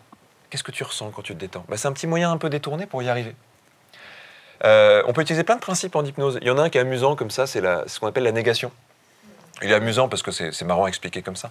Si je te dis, ne pense pas à une souris, qu'est-ce qui se passe? J'imagine une belle souris. Ok. Ne pense pas à une souris rouge. Elle est bien rouge. D'accord. N'imagine pas un chat qui court après la souris. Il court très vite. D'accord. Oui, super. Ok, tu réagis parfaitement bien, c'est super. Tu as une bonne imagination. Bon, vous voyez, le truc, c'est quand on demande de ne pas faire un truc, que ça ne marche pas. Alors, du coup, on peut s'amuser avec. J'aimerais que tu n'imagines pas la détente au niveau de ta poitrine. Et ne cherche pas à amplifier la détente au niveau de ta poitrine, sinon elle va se répandre au niveau de la tête et du cou. Ne cherche même pas à aller trop vite dans l'expérience de la détente qui grandit, afin de ne pas avoir cette envie très forte de fermer les yeux avant qu'on ait discuté un peu. Parce que si tu commences à rentrer en transe avant qu'on discute un peu, tu vas avoir l'impression de plonger à l'intérieur de toi sans vraiment savoir comment ça commence. Et du coup, ce qui est dommage, c'est que du coup, tu vas rentrer très très vite dans cet état-là. Donc, ne va pas trop vite dans cet état-là. Ne ressens pas comment tout se relâche quand tu vas très vite dans cet état-là. Et du coup, on peut tester des trucs un peu bizarres. Alors, vous imaginez, là, je vous explique, mais les gens, quand ils viennent en séance, ils ne comprennent pas, du coup. Tu vois, surtout, n'allez pas trop vite dans l'expérience. Du coup, ils cogitent, qu'est-ce que je dois faire? Ouais, non, pas trop vite. Puis du coup, ils n'ont rien fait, mais ils se posent encore plus la question. Du coup, ils finissent par trouver ce qu'ils font. Ils disent, vous dites ça parce que j'ai rechangé ma respiration. Hein. Voilà. Et tu sais que dans cet état-là, quelquefois, en plus, quand on a vu quelqu'un rentrer en hypnose avant, on rentre encore plus vite en transe. Et j'aimerais que dans cette expérience-là, il y a une partie inconsciente de toi qui se manifeste. Dans quelques instants, tu vas ressortir de l'expérience pour qu'on puisse parler un peu, mais tu y retourneras très très vite après. Dans quelques instants, tu vas ressortir, mais il y aura juste besoin de quelques mots pour que tu reviennes au moins au même endroit, peut-être encore plus profondément après. Quand je vais toucher ton épaule une première fois, tu vas sortir de l'état d'hypnose, et quand je toucherai ton épaule une deuxième fois, tu y retourneras. Et ça semblera tout à fait naturel de sortir de l'état au moment où j'appuie sur ton épaule. Et ça sera tout à fait naturel d'y revenir juste après. Bonjour. C'est bien, non? Oui. Ça a duré 1 heure, c'est fou. Hein? Non, je plaisante. On va y retourner dans quelques instants, mais tout à l'heure, tu as un animal qui est venu? Oui. C'est lequel? Un chaton. Un chaton, ok. Qu'est-ce qui s'est passé avec ce chaton, du coup? En fait, il m'a dit 2 choses qui m'ont perturbée. Ouais. Il m'a parlé de résilience. De résilience, ouais, ok. Que je pensais avoir. Et le pardon, ce que j'ai cru donner un moment. Donc ça m'a assez perturbée parce que c'est des choses sur lesquelles je me posais pas trop de questions. Je pensais les avoir acquis. D'accord. Du coup, ça t'a étonné, j'imagine, oui. Si tu pensais les avoir acquis, ces choses-là. Et est-ce que ça t'a fait penser à une situation de vie en particulier? Oui. Ok, d'accord. Je pose la question, mais je me doutais un petit peu de... Et est-ce que tu penses que ça vaudrait le coup, là, de travailler sur cette situation de vie? Ah, c'est là qu'on voit les parties. Vous voyez ce truc-là? Vous zoomez dessus, ça fait oui, non. Il y a tout. Oui, ok. Tu sais, c'est le moment, là, tu peux pas parce que tu es en public, mais c'est le moment où on active les premières résistances en accompagnement, ça. Quand vous voyez, par exemple, la question que j'ai posée, en fait, je la poserais pas tout à fait comme ça si on n'était que 2. Là, ça va parce qu'on est ensemble et qu'en fait, elle est un peu contrainte par le rôle, quelque part. Mais en cabinet, quand vous dites ça, est-ce que vous êtes prêts? C'est une question fermée, les gens ont le droit de répondre non. Puis, oui, ah non, pas maintenant. Et là, on est un peu piégé. Donc, du coup, on passe par des questions aussi un petit peu différentes. Par quoi ça commencerait de travailler sur ça? Vous voyez, c'est un présupposé. C'est qu'on va y aller de toute façon. Mais même comme ça, il y a des résistances. Parfois, les gens, ils essayent de parler d'un autre sujet. Ils essayent de dire, oui, attendez, il y a un autre truc que je dois vous dire. Enfin, ils retiennent, ils font tout pour retenir. Alors nous, on fait semblant de ne pas le voir quelquefois, parce qu'il faut quand même faire plaisir à la partie consciente et lui faire croire qu'on se fait prendre un peu au piège quelquefois. Ah, vous voulez me dire autre chose? D'accord, bah allez-y. Puis on attend, puis on revient au truc important, vous savez, puis les gens font « Ah mince, ma tentative de diversion a échoué ». Mais c'est très beau de voir tout ça, en fait. Notre positionnement en hypnose, c'est d'écouter la partie consciente sans jamais lui faire confiance. On part du principe que c'est gentil de l'écouter, c'est poli, en fait, c'est plutôt... voilà, cette partie-là, elle a besoin d'un peu de considération, c'est important. Et en même temps, on lui fait non, non, non, je te crois pas. Parce que si on l'écoute trop, il va rien se passer, en fait, cette partie-là. Nous, on n'est pas là pour l'ami des gens, on est là plutôt pour les aider. Et cette partie-là, elle nous induit en erreur, en fait. Elle est pleine de pièges, cette partie-là. Les gens s'induisent eux-mêmes en erreur la plupart du temps. Et du coup, mais là, évidemment, ce qui se passe là en quelques minutes, peut-être mettrait beaucoup plus de temps dans une séance. Parce que tu as dit des choses super belles, en fait, dans ce que tu as dit. Tu es capable de dire, je pensais que c'était réglé, puis c'est pas réglé. Ça, parfois, les gens, ils nous viennent en disant, non, mais ça, c'est réglé, hein, j'ai déjà travaillé dessus. Puis au moment où ils disent ça, nous, on sait très bien que, en fait, non, ça n'a pas l'air d'être réglé du tout, ce truc-là. Puis qu'il va falloir retravailler dessus. Mais on leur dit oui quand même. Puis on y revient quand même après. Enfin, vous voyez un petit peu l'idée, c'est d'essayer de trouver un équilibre entre conscient et inconscient. On a une demande de notre réalisateur. Et tu l'as lu dans son inconscient, c'est incroyable. Comment t'as fait? D'accord, c'est super. Parce qu'il faisait des signes comme ça, parce que je pense qu'à la caméra, on te voyait pas tout à fait. D'accord, merci Romain. C'est incroyable ce qui s'est passé. Tu as des yeux derrière la tête. Incroyable. Donc, maintenant, on va partir vraiment dans l'expérience hypnotique dans quelques instants. Attends, juste avant de repartir. Juste un tout petit peu. C'est vrai que parfois on fait ça, les gens ils sont habitués à la transe. Au bout de 3 séances, ils arrivent, attendez, on doit parler un petit peu quand même. Donc, il y a ce chaton. Et tu sais, on va faire un truc. Vu qu'on va pouvoir l'explorer, cette situation de vie, juste pour savoir, et là tu me dis vraiment, hein, est-ce que c'est possible d'en dire 2-3 mots de cette situation ou c'est personnel et tu as envie de le garder pour toi? En fait, j'ai eu un père violent et alcoolique que je n'ai plus vu depuis mes 3 ans, mais je pense que j'ai dû garder quand même des blessures émotionnelles que j'ai cru guérir à un moment donné. Ok, d'accord. C'est ça qui est parle ressorti de en tout cas là. résilience et de pardon, oui, je pense. Oh, il y a déjà sans doute plein de choses qui sont mises en place jusqu'à maintenant. Ce qu'on va faire aujourd'hui peut-être peut contribuer à quelque chose. Et en même temps, tout le chemin que tu as parcouru, il va être utile dans ce qu'on va voir là. Prête pour cette expérience? Super. Alors tu sais que quelquefois, on est à peine sorti d'un état qu'on y retourne très très facilement parce qu'en fait, à un niveau inconscient, finalement, les choses, elles s'apprennent très très bien. C'est fou comme on apprend vite inconsciemment même.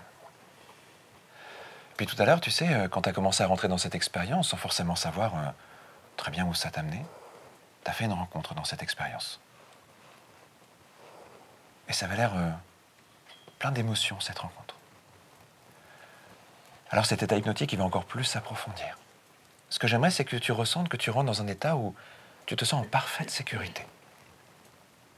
En parfaite sécurité pour ce qui se passe ici, mais aussi pour ce qui se passe à l'intérieur de toi. Et en rentrant dans cette expérience, il y a ce chaton qui revient. Comme si tu avais un allié aussi dans cette expérience.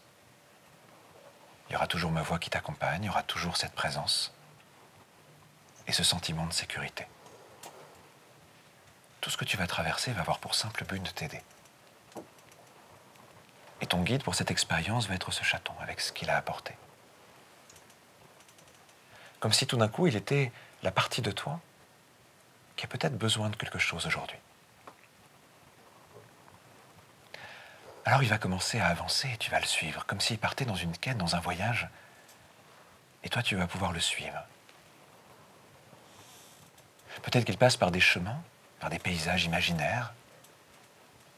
Peut-être qu'il passe par des souvenirs, peut-être qu'il va vers quelque chose d'ancien. Peut-être qu'il va vers quelque chose qui t'appartient. Quelque part là-bas sur le chemin, il va y avoir comme celle que tu étais il y a très longtemps.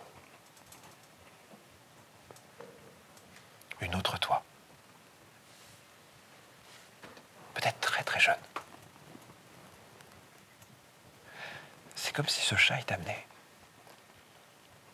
Il t'amenait dans le temps, il t'amène à travers les époques, les âges, les apprentissages. Comme s'il connaissait les chemins et les passages pour aller vers cet endroit qui est important.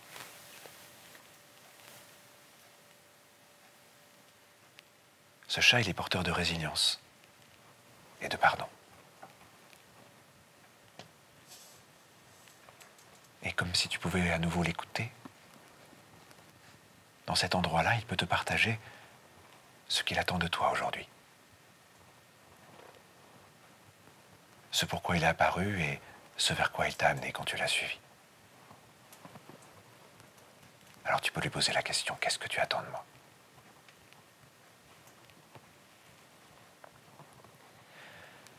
si tu le souhaites, tu peux laisser quelques mots sortir. Seulement si tu le souhaites.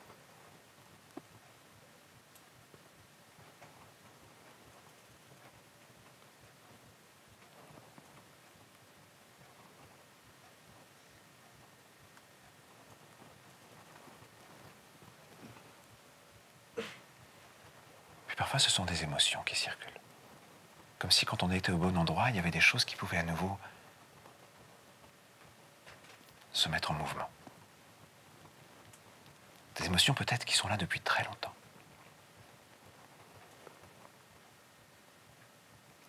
Il arrive qu'on traverse énormément d'expériences avant de revenir aux endroits où des émotions peuvent être libérées.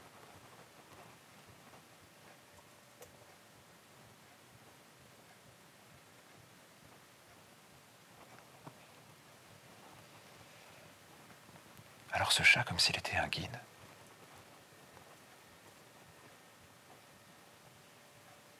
va aussi parler à cette très ancienne version de toi. Et trouver les mots les plus justes. Ceux qu'elle a besoin d'entendre. Ceux qu'elle peut recevoir et écouter.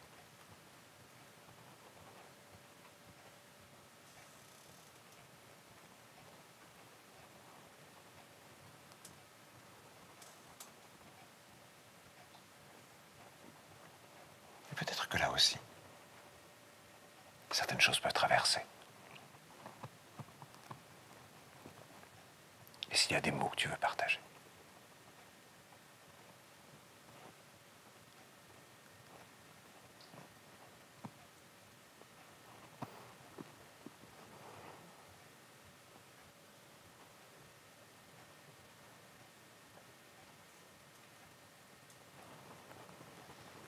Et tu peux accueillir tout ce qui se passe dans cette expérience. Comme si ce voyage était l'occasion d'aller libérer quelque chose. Peut-être d'aller encore plus loin dans ce que tu appelles résilience. Peut-être d'y trouver certaines ressources aussi.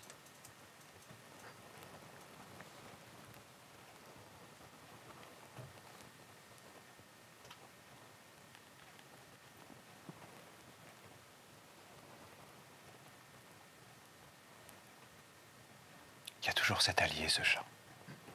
Il y a toi et cette ancienne version de toi, et vous êtes tous là. Et toi aussi, tu peux trouver les mots pour celle que tu étais il y a très longtemps.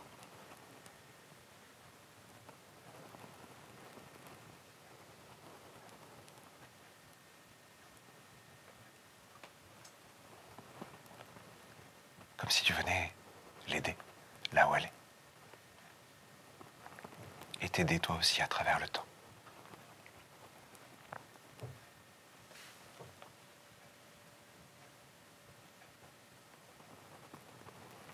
Jusqu'au moment où tu vas sentir comme un apaisement à l'intérieur. Comme un nœud qui vient se défaire, comme une sensation qui commence à retrouver plus de mobilité et de souplesse. Comme si une très vieille histoire venait à être perçue, pensée et ressentie différemment.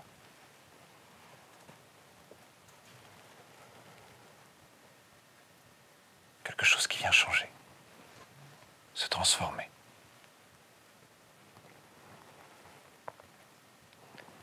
Ce soulagement va être à la fois le tien et celui de celle que tu étais il y a très longtemps.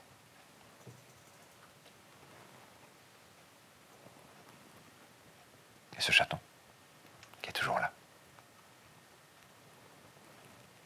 J'aimerais que tu lui demandes s'il a accompli sa mission aujourd'hui.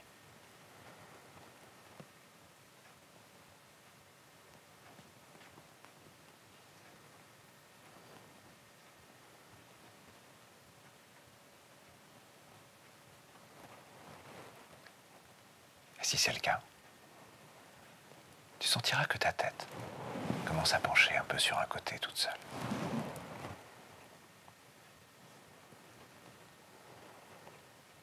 Comme ça. Alors ce rôle de guide, peut-être qu'il l'aura à nouveau dans un avenir. Peut-être qu'il y a d'autres moments où tu vas le rencontrer.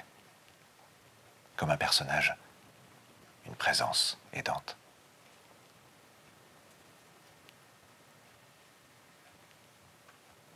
Il y a ces émotions qui circulent encore. Il y a ces sensations qui sont présentes. Ce voyage qui continue. Puis progressivement, comme un appel, comme si à travers le temps et les époques, le présent te rappelait tout doucement à lui. Comme si à travers tous les moments de vie vécus, tu pouvais traverser comme ça. Traverser jusqu'à ce moment qui se passe ici. Dans cette salle.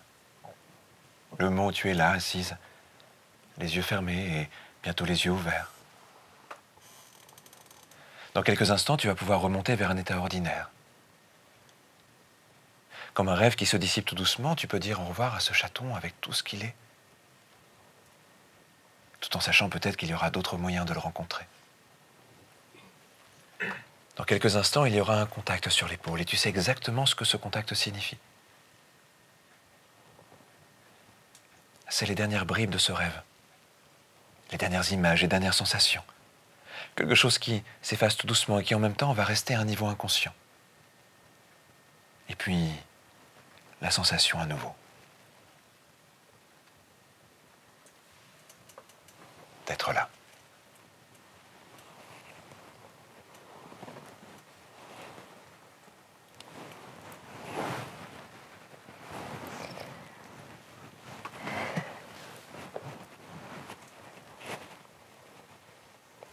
Bonjour.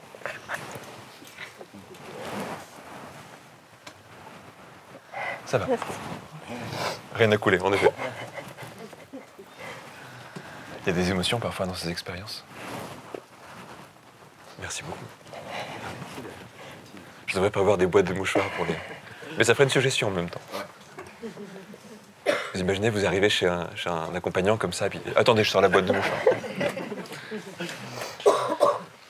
Comment ça va? Ça va mieux. Ça va mieux? Ouais. Est-ce que tu peux parler un peu de ce que tu as traversé? Oui, c'était assez violent physiquement. Ouais, Moi, ça j'ai avait l'air. vraiment senti physiquement. Pardon. Du coup, j'ai eu certaines images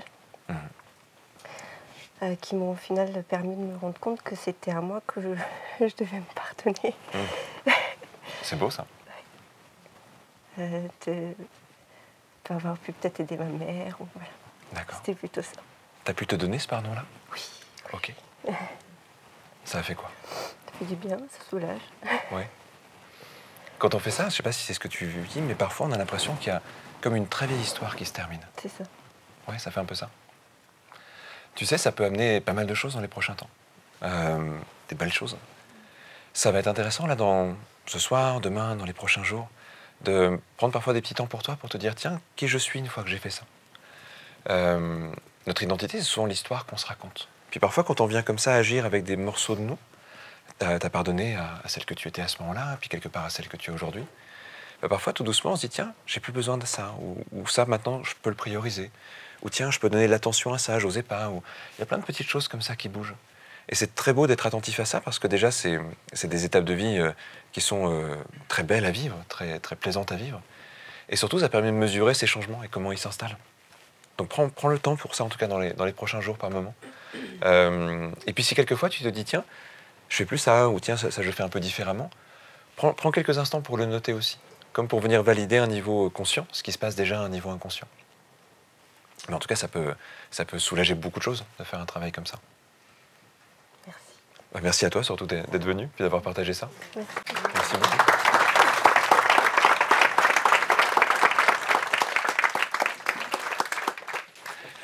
Bon, c'est joli, non, ce qui se passe dans une séance d'hypnose? C'est, moi, je dis souvent ça, mais c'est vrai que je considère que c'est le plus beau métier qui soit. On accompagne des gens dans des changements, et puis on ne sait pas très bien toujours ce qui va se passer, en plus dans ces expériences-là. Il y a quelque chose qui est à chaque fois de l'exploration, de la recherche. On part de métaphores, là on est parti sur la métaphore de ce guide qui vient apprendre quelque chose et puis qui nous emmène dans des histoires.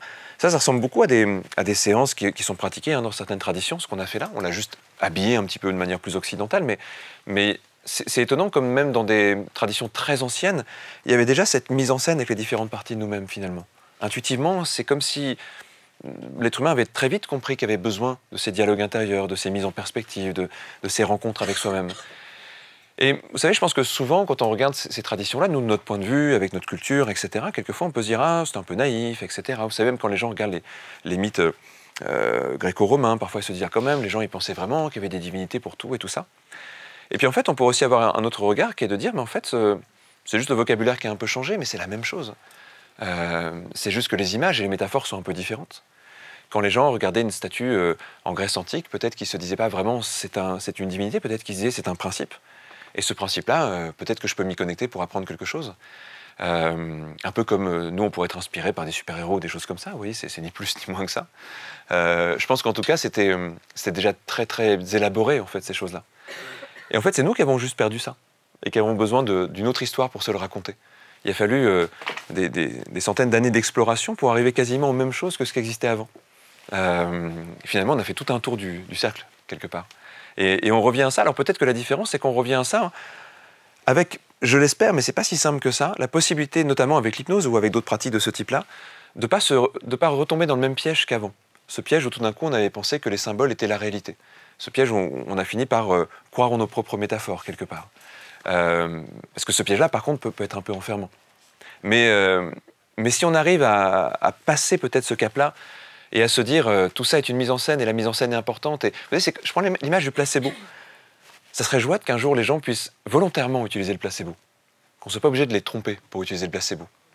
Alors bien sûr, pour l'instant, c'est un peu utopique, parce qu'on sait très bien que si on dit aux gens, prends ça, c'est un placebo, il n'y a plus beaucoup de chances pour que ça marche. Et en même temps, vous ne trouvez pas que ça montre un problème de l'être humain, ça? Enfin, je ne sais pas, si quelqu'un vous donne un truc qui n'a aucune efficacité, et puis qu'il y a une douleur qui s'en va, puis il vous dit, tu sais quoi? Il n'y avait rien dans ce que je t'ai donné. Je pense que si on passait une toute petite étape d'évolution, l'être humain ferait « Ah oui, c'est mon esprit, mais c'est génial. Mais je vais pouvoir le faire encore mieux maintenant que je le sais. » Oui, le jour où on arrive, il ne manque pas grand-chose pour qu'on arrive à ça. Je pense qu'on a une mission avec l'hypnose, c'est d'aider à ce que ça puisse se passer, ce truc-là. Parce que franchement, vous imaginez ce que ça change dans le monde si on arrive à ça? La personne qui, au lieu de faire « Oh, c'est placebo », réaction un peu brute, quoi. On peut avoir un truc un peu plus c'est moi. C'est pas le truc que tu m'as donné, c'est moi, c'est là à l'intérieur. Est-ce que tu peux m'apprendre à le faire? Il y a l'inventeur du mot psychothérapie, c'était Bernheim, c'était un hypnotiseur. Bernheim, c'était un génie qui était précurseur de plein de choses. C'est quelqu'un qui s'interrogeait sur l'imagination, etc. C'est un contemporain d'Émile Coué, ils habitaient dans la même région, à Nancy, dans l'est de la France. C'est l'inventeur du mot psychothérapie, un des premiers à travailler sur le placebo. Il avait cette idée-là. En fait, il disait, mais quand 50% des gens réagissent à un placebo, je ne sais pas ce qu'il y avait à l'époque, nous, ce serait avec la morphine qu'on ferait le test aujourd'hui, ça veut dire que l'être humain est capable, juste avec de l'imagination, d'avoir la même efficacité que la morphine. Incroyable. Éduquons-nous. Comment? Pendant la guerre, ça a été fait. Il y a des moments où on n'a pas le choix, de toute façon. Quand on n'a pas le choix, on trouve le moyen. Mais ce que je veux dire, c'est que si ça passait par l'éducation, ça serait génial. Et voilà, je termine un petit peu sur ce thème des animaux totems. J'aime beaucoup cette métaphore, je la trouve assez belle. On avait reçu il y a quelques années un personnage qui s'appelle Steve Gallegos, qui a écrit un livre qui s'appelle le Totem Pole Process. C'était un type assez génial, c'était vraiment chouette de le recevoir. Et ça vous intéresse d'explorer ça? Alors lui, dans sa métaphore, s'il y en a qui veulent explorer ça en auto-hypnose, lui, il a associé ça à 7 endroits dans le corps qui pourraient ressembler un petit peu à ces endroits qu'on appelle les chakras et tout ça. Je ne sais pas s'il croit spécialement en ces visions orientales. En fait, c'est juste qu'il se dit, il y a un symbole, et puis ce symbole-là peut apprendre des choses aux gens. Donc dans sa vision, on a 7 animaux totems, il fait découvrir aux gens les 7 animaux totems. Et il rajoute un truc par rapport à ce qu'on a vu là, c'est qu'en fait, après, il les fait dialoguer entre eux. Imaginons, je pense à une séance que j'ai fait il y a quelques temps. Dans cette séance, la personne, au niveau de sa gorge, il y a un endroit là où on est allé, et puis elle a vu un animal qui était malade. Il était très souffrant, cet animal-là, il avait été blessé. Et du coup, après, on allait voir un autre animal, je lui ai demandé où est-ce qu'il y a l'animal qui pourrait l'aider. Puis cette personne a dit là, ok, donc on va au niveau du plexus, et puis on arrive, là il y a un animal qui est beau, qui est rayonnant et tout ça. Et puis on les réunit les deux, puis donc il y en a un qui aide l'autre. Donc là ça devient un dialogue à 3, vous voyez, la personne devient spectatrice de 2 animaux qui parlent dans sa tête, ce qui fait un truc... Et c'est très beau, parce que le premier avait été blessé parce qu'il avait été trahi. Donc il raconte ça. Et il dit maintenant, je ne peux plus faire confiance en la parole des gens. Puis la personne dit, ah, c'était la parole. Je sais pas, en tout cas, ça lui parlait. Et puis après, l'animal qui était là, en fait, il avait confiance dans la vie. Et il a commencé à raconter à cette personne comment elle pouvait avoir confiance dans sa vie. Et c'était très beau. Donc cette personne, elle parlait à haute voix. Pas trop parler à haute voix, mais dans des séances individuelles, souvent les gens parlent plus facilement. Et cette personne, depuis la forme animale, parlait de ce qu'il fallait pour qu'elle prenne confiance dans la vie. Alors je l'ai enregistré. Puis après, je lui ai fait écouter quand elle était sortie de l'hypnose. Elle se rappelait qu'elle avait dit ça, mais le fait de l'entendre, ça rajoutait un truc. Parce qu'elle disait, ah, je sais que j'ai dit ça, mais c'était pas vraiment moi quand je l'ai dit. C'était un peu différent. C'est comme les gens qui parlent la nuit, quoi. Ils savent que c'est eux, mais en même temps, c'était pas tout à fait eux. Et c'était beau quand elle a reçu ça, en fait, il y avait plein d'émotions, elle a pleuré, etc. C'était assez beau. Et parce que ça vient d'elle, en fait, c'était beaucoup plus précieux que c'était venu de quelqu'un d'autre.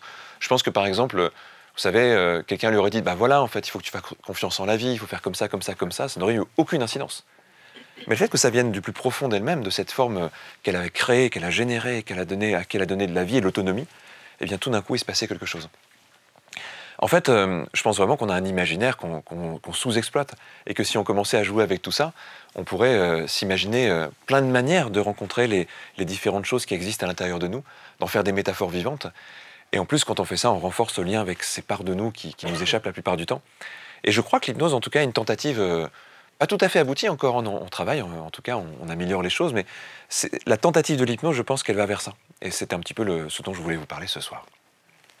Voilà pour ce cabinet public. J'espère que vous avez passé un bon moment. Juste peut-être 2-3 indications avant de vous laisser. Alors déjà, un truc très pratique, il y a un code pour sortir.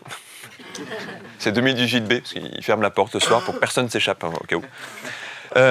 Deuxième chose, pour tous ceux qui s'intéressent à ce qu'on a vu là, vous connaissez peut-être déjà la chaîne YouTube de l'Arche, donc Arche Hypnose sur YouTube. Il y a des extraits de cabinet public, mais il y a aussi des cours qu'on appelle hypnologie. Je vous parlais tout à l'heure de l'idée de créer un jour une science de l'hypnotique. Et ben on se dit, on va créer des cours autour de ça. Il y a plein de thématiques. Il va y avoir bientôt en plus des nouvelles vidéos sur 2 thèmes qui sont passionnants. Un thème sur les émotions, un autre thème sur le placebo cette année. C'est les 2 thèmes sur lesquels on travaille. Donc on a des chercheurs ici, on a un centre de recherche. Et chaque année, on leur demande de prendre un temps pour aller collecter toute la donnée sur un thème et la rendre digeste dans quelques cours sur Internet. Voilà, puis c'est ce qu'on fait depuis quelques années, donc il y a déjà plein de thèmes qui ont été travaillés, des thèmes que j'ai abordés ce soir. Et pour ceux qui voudraient creuser un peu ce que j'ai abordé ce soir, il y a un thème sur l'imaginal, où on parle d'Henri Corbin, par exemple, qui est un philosophe assez génial, qui a théorisé ça, puis d'autres personnes autour. On voit un petit peu comment toute la culture populaire, finalement, a géré l'imaginal. Par exemple, ce qu'on vient de faire là, quand on pense au mythe de Pinocchio avec Jiminy Cricket, finalement, on se dit que Walt Disney a eu des belles idées, en tout cas thérapeutiques. Mais ça marche aussi avec des muses et ça marche aussi avec, je sais pas moi, avec des visions après avoir sacrifié un cerf sur un autel en Grèce antique. Vous voyez, ça marche un peu de la même façon. Bon, nous, on a passé 2-3 étapes et à la limite, c'est plus sympathique, je trouve, hein, quand même, parce que déjà, il y a moins de cerfs maintenant. Et puis bon, au niveau du rituel, peut-être qu'on peut les faire un peu plus simples. Peut-être qu'on peut simplifier un peu les choses. En tout cas, voilà, je vous invite à regarder ce cours sur l'imaginal qui est génial. Et puis, j'espère que ça vous aura inspiré d'une manière ou d'une autre. Donc, merci à tous d'être venus. Merci.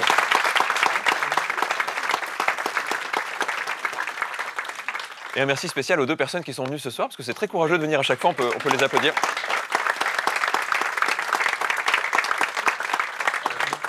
Et comme ces moments, Michel Drucker, merci à notre réalisateur, Romain. Merci à... Non, je plaisante. Merci. Et à bientôt pour d'autres expériences hypnotiques. Merci à vous.